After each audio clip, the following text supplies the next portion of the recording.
Good evening, Rutsu. How you guys doing today? I am the Bronx Blogger with another episode of Major League Baseball Roundup.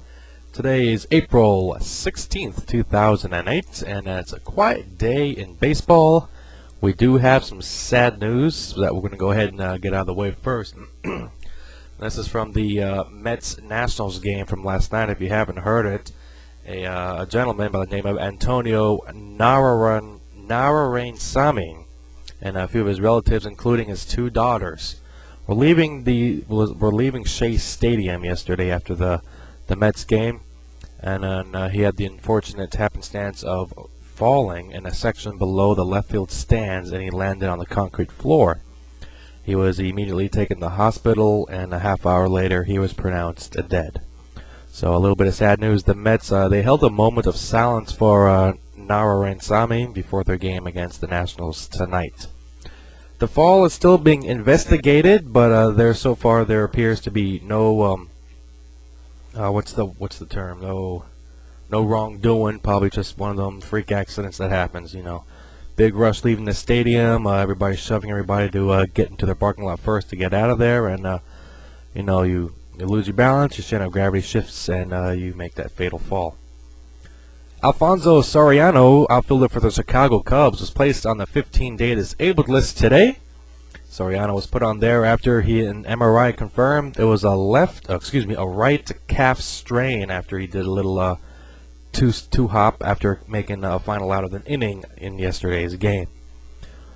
Alex Rodriguez today has passed Willie McCovey and Ted Williams on the all-time home run list. A-Rod hit his 522nd home run today, and he's in 15th place all alone now with 522. So congratulations, Alex Rodriguez.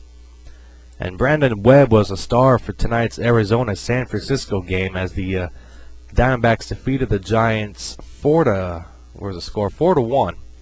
Brandon Webb went 8 innings pitched, 5K, 1 earned run, and his ERA for the season so far is a very, very small 1.86.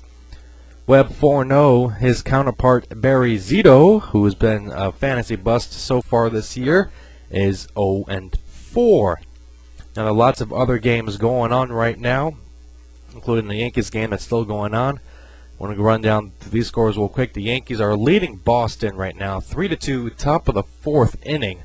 Chicago White Sox over the Baltimore Orioles, 3-1. That's in the bottom of the 4th.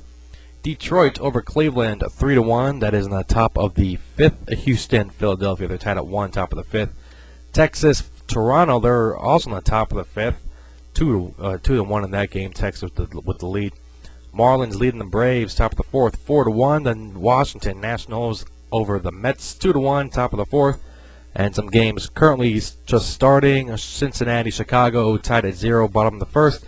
Tampa Bay, Minnesota, 0, top of the 1st. And Milwaukee, St. Louis, also at 0, top of the 1st. 4 games going on underway on the West Coast. Colorado, San Diego, that's 10:05 p.m. Eastern. Kansas City at L.A., 10:05 Eastern. Seattle and Oakland, also 10:05 Eastern. I'm starting to sound like a broken record. For those of you young kids out there, it's more like a corrupt MP3. And lastly, we got the Pirates and the Dodgers at 10:10 p.m. Eastern. All right, I want to go ahead into trivia. There was a little bit of not controversy, but I didn't caught. I'm not going to take the credit for it. Lady Dogs 8 caught a mistake, and he is correct with the trivia answer.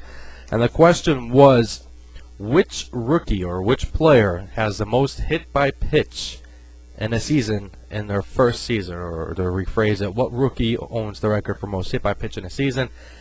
I have a book from the Society of American Baseball Research, otherwise known as SABR. They have listed Charlie Babb of the New York Giants. He was hit 22 times in 1903. Lenny Dog